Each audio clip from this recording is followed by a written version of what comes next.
Oke Pak. Bismillahirrahmanirrahim. Assalamualaikum warahmatullahi wabarakatuh. Alhamdulillah nahmaduhu wa nasta'inuhu wa nastaghfiruh wa na'udzu billahi min shururi anfusina wa min sayyiati a'malina. May yahdihillahu fala mudilla lahu wa may yudlil fala hadiya lahu. Asyhadu an la ilaha illallah wahdahu la syarika lahu wa asyhadu anna sayyidana wa nabiyyana Muhammadan abduhu wa rasuluh.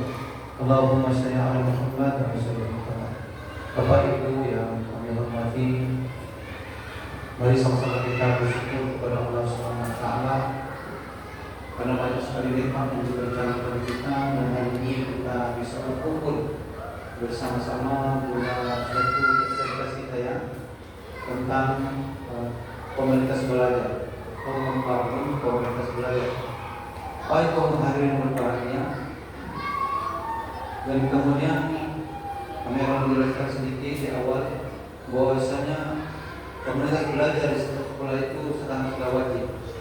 Maka untuk itu kami juga memasukkan membangun komunitas belajar ini sebagai program untuk menyelesaikan satu tugas observasi pengawas sekolah yang ditugaskan oleh kepala dinas kepada kami. Sebagaimana saya sebagai kepala sekolah sudah mengobservasi Bapak Ibu di kelasnya masing-masing ketika bulan kemarin. Nah sekarang kami pun akan sedikit membuat sosialisasi kepada Bapak Ibu tentang apa itu komunitas belajar. Dan untuk itu Bapak Ibu kami perlu untuk memperhatikan dengan sebagainya. Dan kemudian dalam penjelasan kami seandainya nanti ada kekurangan, kami mau masukkan, saya mau memasukkannya.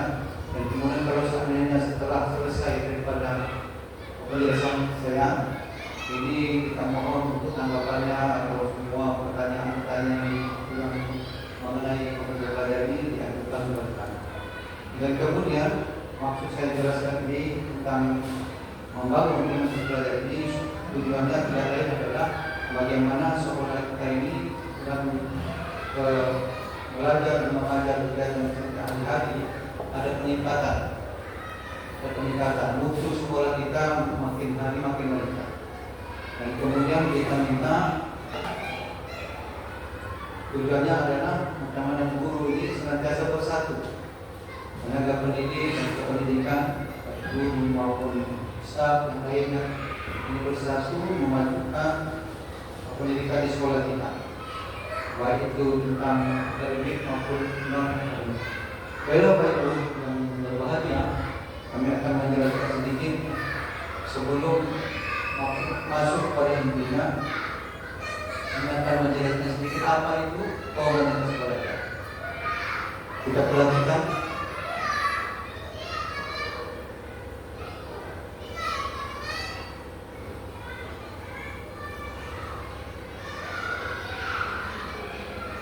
Beberapa pertanyaan yang perlu kita jawab di bawah ini mengenai komunitas belajar.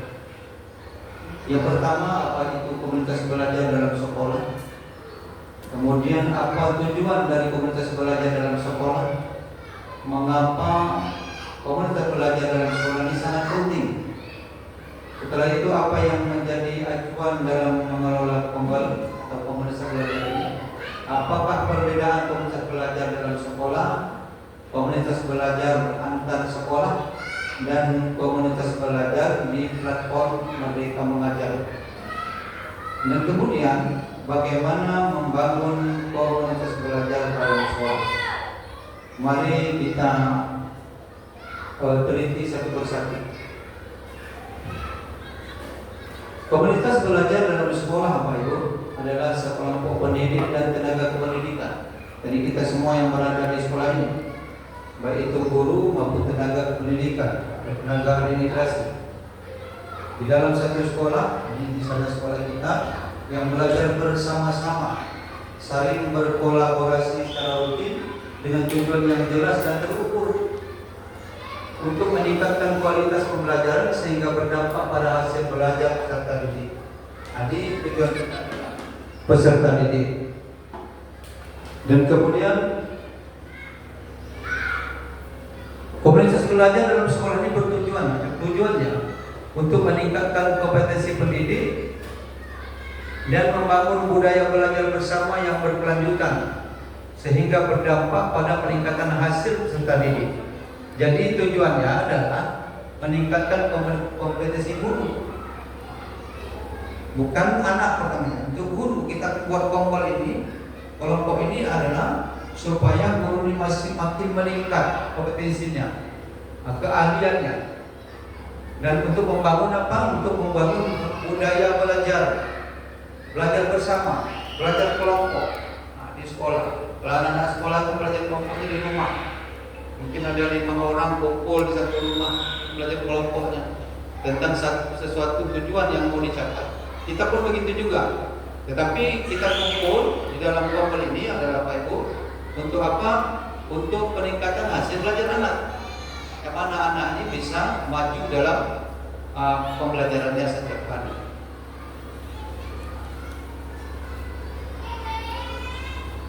Kemudian komunitas belajar dalam sekolah ini sangat penting, karena komunitas belajar menjadi wadah untuk merealisasikan terjadinya kolaborasi antara pendidik.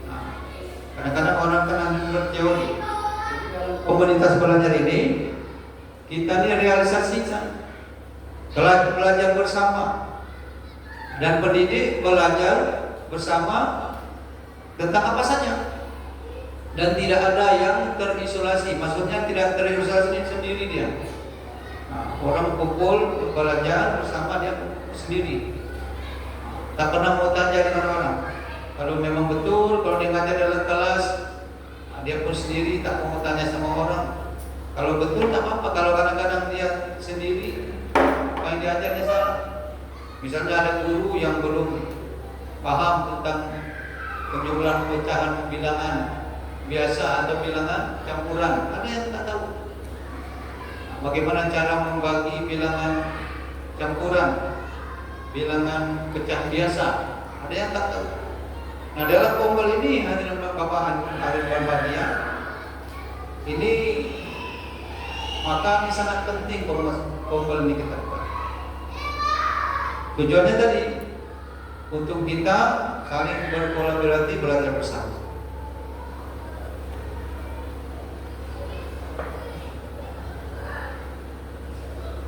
Tak ada sedikit.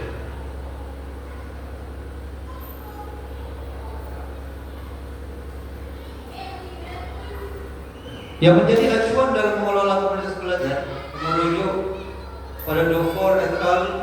Tahun 2021 tentang Professional Learning Community. Terdapat 3 ide besar untuk mengoptimalisasi atau mengoptimalkan terbangunnya komunitas belajar yang berpusat kepada pembelajaran peserta didik. Nah, yang pertama, fokus pada pembelajaran. Jadi yang menjadi acuan dalam mengelola kompel ini adalah yang pertama, fokus pada pembelajaran. Ketika belajar bersama di dalam komunitas kita nih, para guru, pendidik diharapkan berfokus pada pembelajaran peserta didik. Pembelajaran peserta didik setiap kelas masing-masing. Kemudian kita perlu 4 pertanyaan kunci yang menjadi acuan supaya fokus belajar dan diskusi dalam komunitas belajar dalam pembelajaran peserta didik.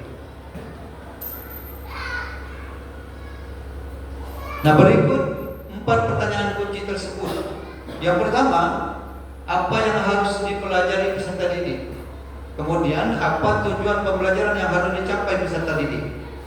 Apa yang harus dipelajari peserta didik? Misal dia hari itu belajar matematika, misalnya kita contohkan di kelas 4.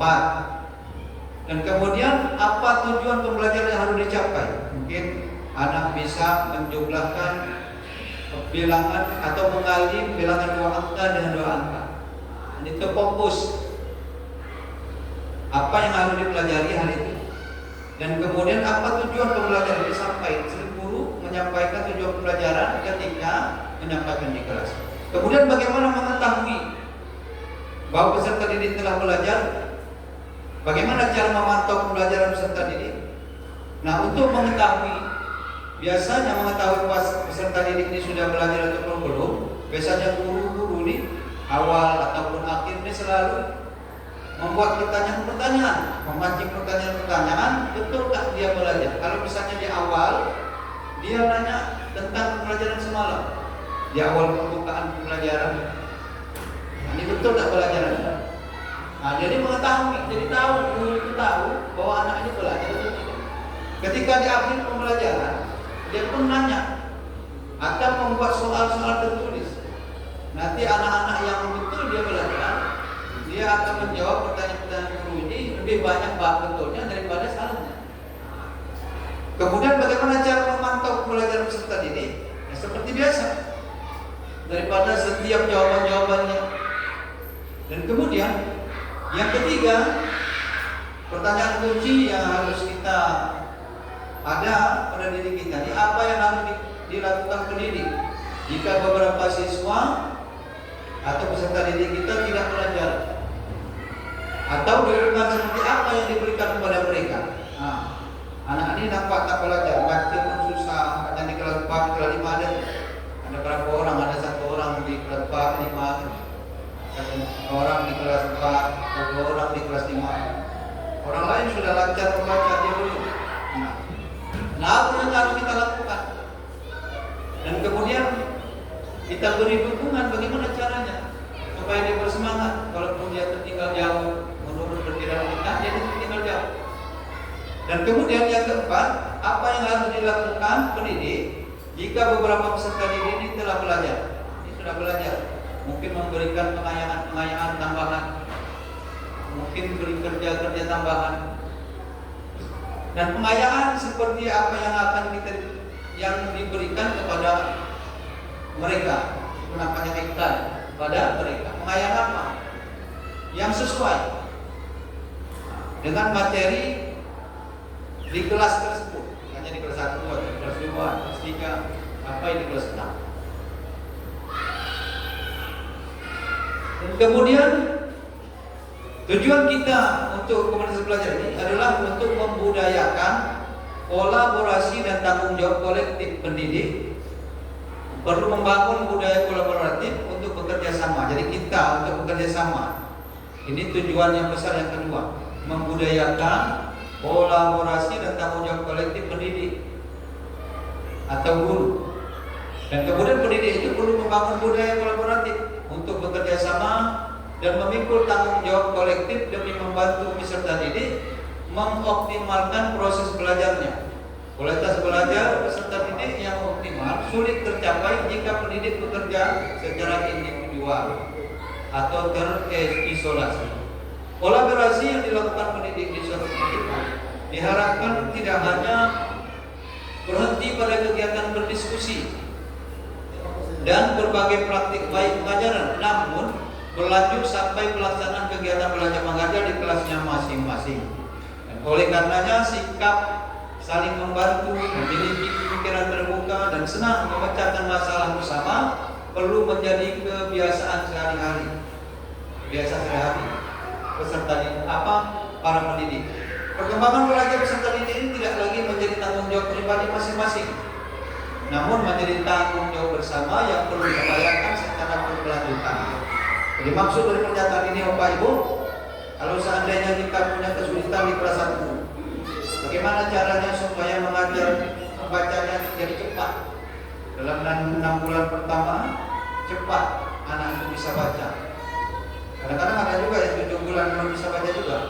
Nah, ini kumpul kita bahas sama-sama.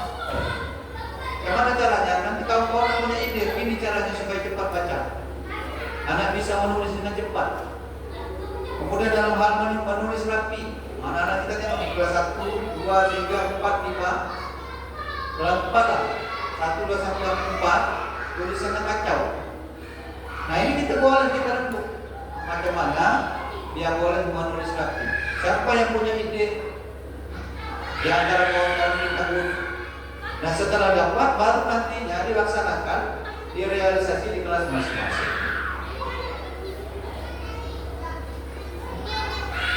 Dan kemudian tujuan kita ketiga dalam buat formal ini adalah berorientasi pada hasil belajar peserta didik. Dengan buat formal ini dan kemudian realisasinya fokus hasilnya adalah hasil belajar peserta didik makin meningkat. Makin meningkat punya nilai-nilainya, baik itu nilai akademiknya maupun karakternya. Menjadi orang baik menurut tujuan kita pun akan dekat. Menggeser fokus dari mengajar menjadi belajar diharapkan akan membantu peserta didik, membantu pendidik agar tidak hanya memastikan bahwa ia telah mengajar, tetapi juga memastikan peserta didiknya belajar. Bukan saja kita menghabiskan waktu untuk menyelesaikan tanggung jawab, kita pun memastikan bahwasanya anak itu mau belajar dan belajar sungguh-sungguh.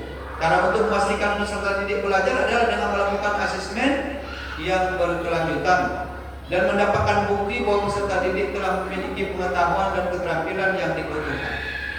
Oleh karenanya, output serta acuan terbangunnya komunitas belajar di sektor pendidikan yang efektif bukan pada seberapa baiknya rencana yang telah disusun dan dilaksanakan, tapi pada seberapa berdampaknya hal tersebut pada peningkatan hasil belajar peserta didik. Kita buat rencana sudah bagus, kita ambil orang punya, kemudian kita edit, gak bagus, cantik-cantik kan, bukan untuk diperlihatkan kepada kepala sekolah saja, atau bukan untuk diperlihatkan kepada pengawas, tetapi hasilnya yang diinginkan. Rencana sudah bagus, pelaksanaan pembelajaran sudah bagus, kitanya. Nah, hasil pelajarannya bagaimana bagusnya? Nah, itulah maksud daripada berorientasi pada hasil belajar tadi. Kemudian apakah perbedaan komunitas belajar dalam sekolah, komunitas belajar antar sekolah, dan komunitas belajar di platform Merdeka Mengajar? Yang ada 3 yang namanya komunitas belajar, 3 jenisnya. Kita perhatikan komunitas belajar dalam sekolah, yakni komunitas belajar dalam sekolah terdiri dari para pendidik yang ada pada satu sekolah, misalnya sekolah kita. Berarti ini komunitas belajar dalam sekolah. Kalau sekolah lain, selain 05 dia punya komunitas juga. SD 18 punya komunitas juga, dan SD lain. Dan kemudian komunitas belajar antar sekolah seperti kita KKP. Ada beberapa sekolah bergabung untuk menyelesaikan satu permasalahan lebih besar mungkin. Nah, itulah seperti dulu namanya KKP. Kalau SMP GMP. Untuk belajar antar sekolah terdiri dari beberapa sekolah. Dan kemudian komunitas belajar di platform Merdeka Mengajar. Ini yang biasanya komunitas ini lewat daring kalau bertemu untuk menyelesaikan satu masalah dengan daring jauh-jauh se-Indonesia. Komunitas lebih besar lagi. Nah, ini komunitas yang terdiri daripada 3 nama: komunitas belajar dalam sekolah, kemudian di lingkungan antar sekolah, dan komunitas belajar di platform Merdeka Mengajar yang lebih luas. Ini sampai nasional. Kemudian bagaimana membangun komunitas belajar dalam sekolah? Pertanyaannya, bagaimana membangun komunitas belajar dalam sekolah? Untuk memulai komunitas belajar dibutuhkan komitmen dari semua anggota komunitas belajar dalam sekolah. Kepala sekolah diharapkan memahami bagaimana membangun komunitas belajar dalam sekolah. Kepala sekolah memberikan dukungan dan menjadi teladan dalam belajar dan berperilaku, serta ikut terlibat belajar dalam komunitas walaupun tidak pada setiap pertemuan. Jadi pertama sekali untuk membangun komunitas belajar ini, yang pertama sekali kepala sekolahnya. Ada kepala sekolah tak suka nih buat komunitas kepala kan. Nah, maka gurunya menyendiri masing-masing untuk memajukan masing-masing. Tetapi kalau kepala sekolah buat komunitas belajar ini, tandanya bahwa kepala sekolah ini ingin kemajuan bersama. Pertama sekali daripada kepala sekolah. Kepala sekolah diharapkan menjadi motivator, memberi motivasi kepada semua guru. Kemudian Fasilitator juga menyediakan apa yang dibutuhkan. Semua komponen kepala sekolah dibutuhkan ini untuk pembelajaran di kelas, belajar mengajar. Maka yang pertama adalah dari segi kepala sekolahnya. Yang kedua adalah kepala sekolah ini mencari dukungan atau mengajak kepada para guru untuk buat komponen ini. Nah, dan setelah itu tengok semua komponen yang berada di sekolah itu ikut serta ataupun tidak. Nah, ini cara membangun komunitas belajar dalam sekolah. Kalau sudah kompak semua setuju, kita bangun. Dan kemudian nanti baru kita cari tujuan apa yang perlu kita bahas dalam satu kurun atau periode. Dan kemudian persiapan pelaksanaan komunitas belajar dalam sekolah. Nah, kita buat persiapan. Kalau sudah setuju semua, kita bentuk komunitas belajar. Mari kita buat. Nah, maka persiapan pertama adalah kepala sekolah mengumpulkan para pendidik sekolah untuk berdiskusi, menyamakan persepsi tentang pentingnya komunitas belajar dalam sekolah untuk meningkatkan hasil belajar peserta didik. Samakan persepsi. Dan kemudian pendidik di dalam setiap komunitas dalam sekolah menyepakati norma komunitas belajar. Misalnya hadir tepat waktu, kemudian mendengarkan ketika rekan pendidik sedang berbicara, membuka hati untuk mendengarkan pendapat rekan pendidik. Ada kawan-kawan kan? Kalau dengar suara dia dapat disebut kan? Tinggal di tempat lain. Kawan tu sibuk lah kue mulut. Maka itu kita buat komitmen bersama seperti ke anak di dalam kelas. Komitmen anak pun dibuat bapak ibu dulu.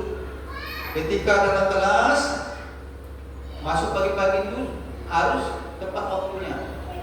Yang terlambat karena tugas itu komitmen bersama. Atau sebelum belajar apa yang dibuat? Anak-anak bersiap memberi salam hormat kepada guru, baca doa, kemudian nyanyi lagu.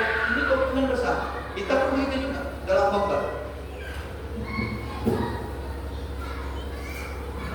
Kemudian kepala sekolah dan pendidik bersama-sama menentukan tujuan yang ingin dicapai bersama dalam kurun waktu tertentu.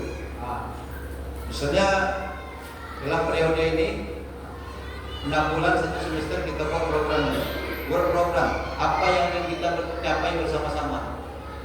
Yang tentunya itu berkenaan dengan kemajuan sekolah, terutama kemajuan peserta didik.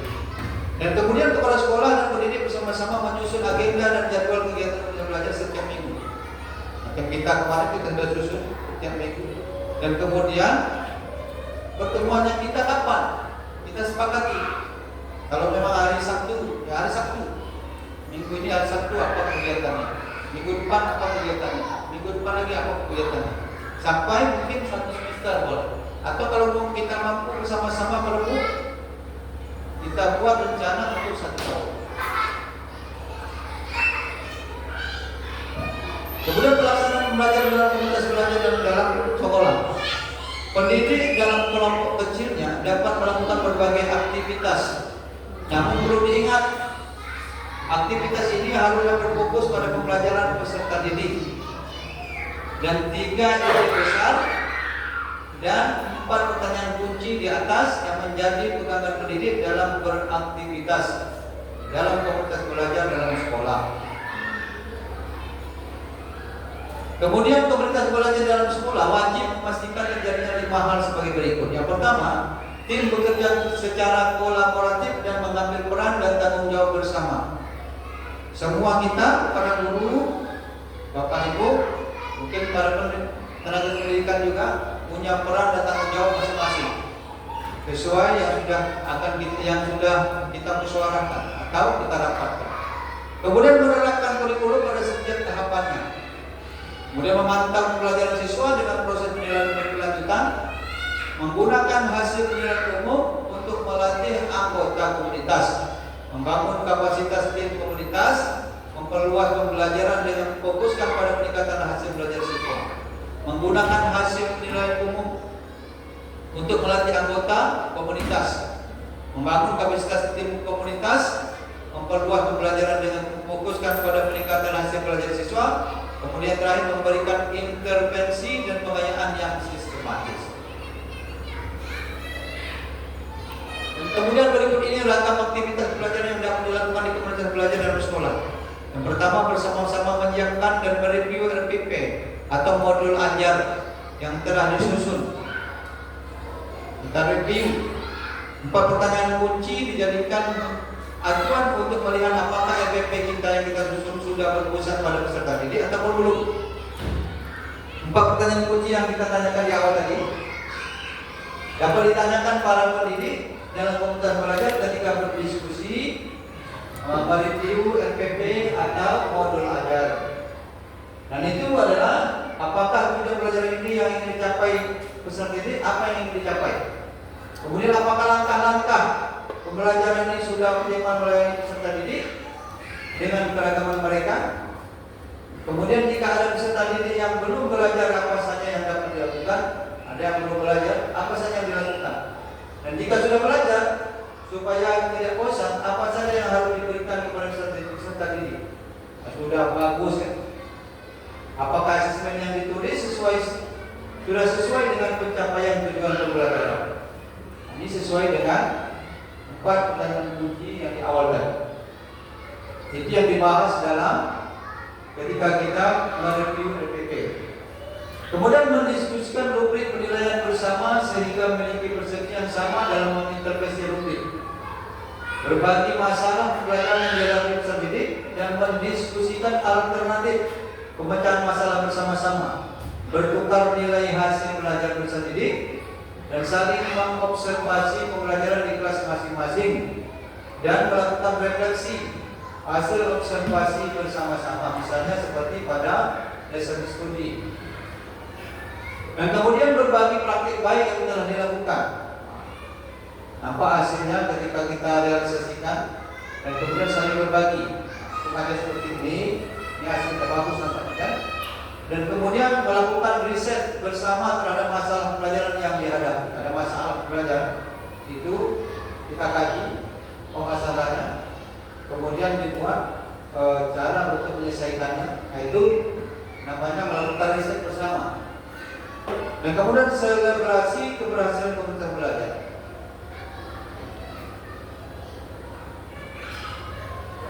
Oke, terima kasih. Nah, ini apa yang hadirin berbahagia.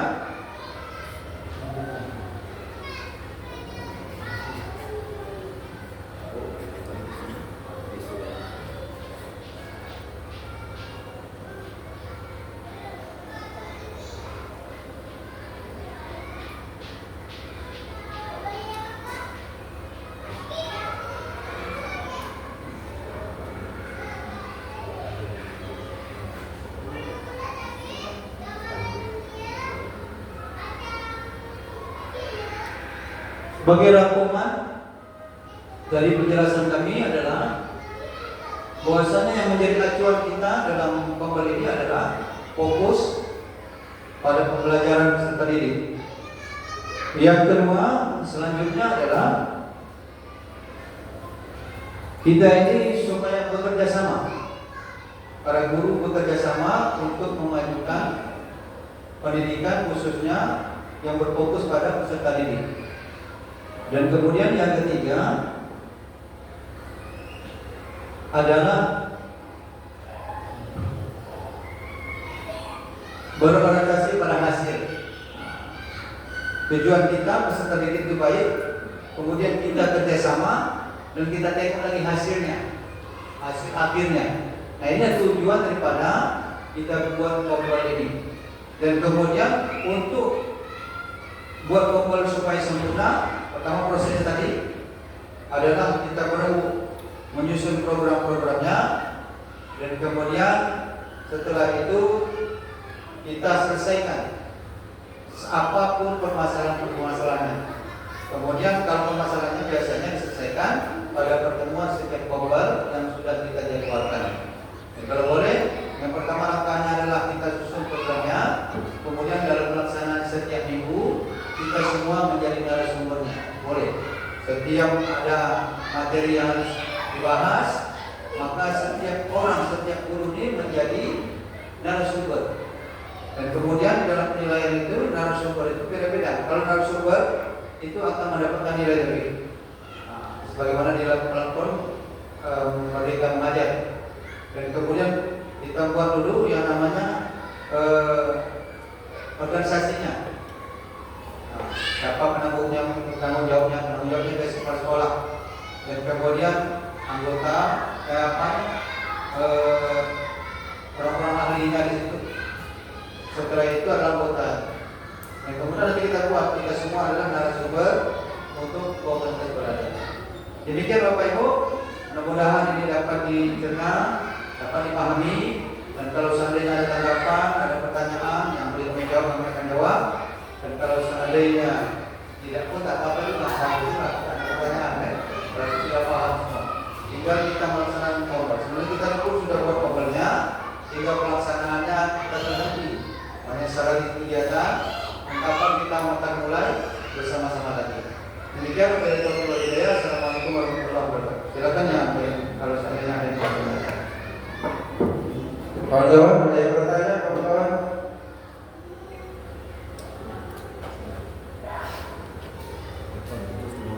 Kujus?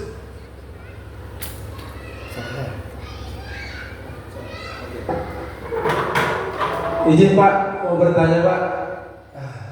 Tadi mengenai komunitas belajar, tadi Bapak sempat menyampaikan bahwa narasumbernya semua bisa dari warga sekolah, baik itu guru maupun tenaga pendidik.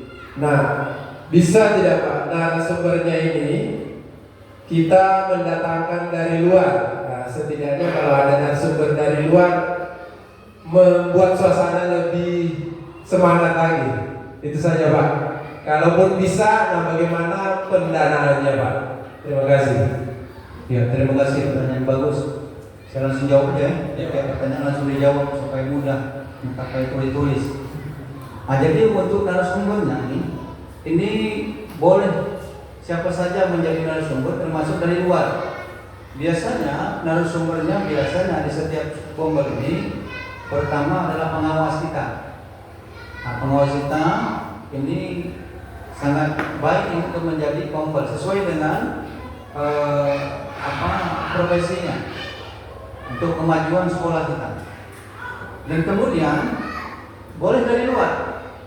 Nah, mungkin narasumbernya dari tim pelatih dari kecamatan. Tentang apa saja? Mungkin tentang pembelajaran, tentang itu tadi. Misalnya narasumber yang berkompeten. Atau mungkin kalau kita mampu mendatangkan narasumber dari tingkat kabupaten atau provinsi.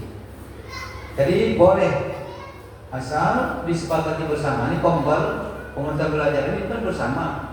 Maka yang menyepakati ini pun kita bersama. Dan kemudian kalau dalam wadah kombel ini kita tidak terlepas dari pengawas binaan. Nah, maka penting kombel dibuat untuk melihat perkembangan daripada pembelajaran kita di sekolah dan hasil belajar anak. Jadi sangat penting di kombel kita ini pondasi rumah. Mungkin ini terhenti sebentar. Kemarin pengawas menanyakan juga, kita juga sudah buat kombel setiap Sabtu anak pulang kita buat kombel ini membahas sesuatu tentang kemajuan peserta didik. Nah, sekarang kan terputus, nanti kita buat lagi. Ada lagi yang mau ditanyakan? Boleh benar ya? Boleh ya?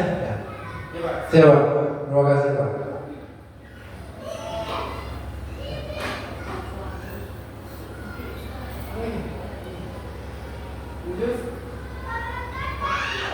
Ada Pak Ibu Zubaidah, Ibu Jus. Bismillahirrahmanirrahim. Assalamualaikum warahmatullahi wabarakatuh. Waalaikumsalam warahmatullahi wabarakatuh. Bapak yang saya hormati, di sini saya tidak mengajukan pertanyaan, cuma saya merasa bangga karena di sini Bapak sudah menjelaskan kami tentang pentingnya kombel, dan saya berharap kedepannya mudah-mudahan mempunyai tenaga pendidik yang begitu bisa mendidik anak-anak kita ke depannya. Dan terima kasih sekali lagi atas penjelasan Bapak. Mudah-mudahan kita bisa maju bersama. Assalamualaikum warahmatullahi wabarakatuh. Waalaikumsalam warahmatullahi wabarakatuh. Alhamdulillah, terima kasih Bu Yusana, dan mudah-mudahan yang diterangkan ini tentang kompol yang sudah diterangkan ini berjalan nanti dengan baik, dan kemudian tujuan yang kita harapkan ini pun akan menjadi baik.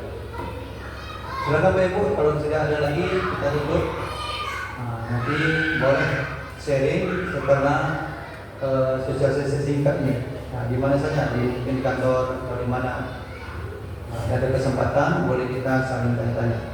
Dan kemudian kompol yang sudah kita buat itu nanti kita tengok lagi programnya, boleh kita rembuk lagi ulang. Dan ini yang kami buat ini adalah satu kewajiban kami, kewajiban saya sebagai pimpinan kepada atasan dan kepala dinas. Dan di dalam ini adalah diwakili oleh pengawas binaan. Dan mudah-mudahan sosialisasi singkat ini tentang membangun, bagaimana membangun komunitas belajar dalam sekolah ini mudah-mudahan bermanfaat. Dan lebih kurang kami mohon maaf yang sebesar-besarnya. Wabillahi taufiq wal hidayah. Assalamualaikum warahmatullahi wabarakatuh. Waalaikumsalam.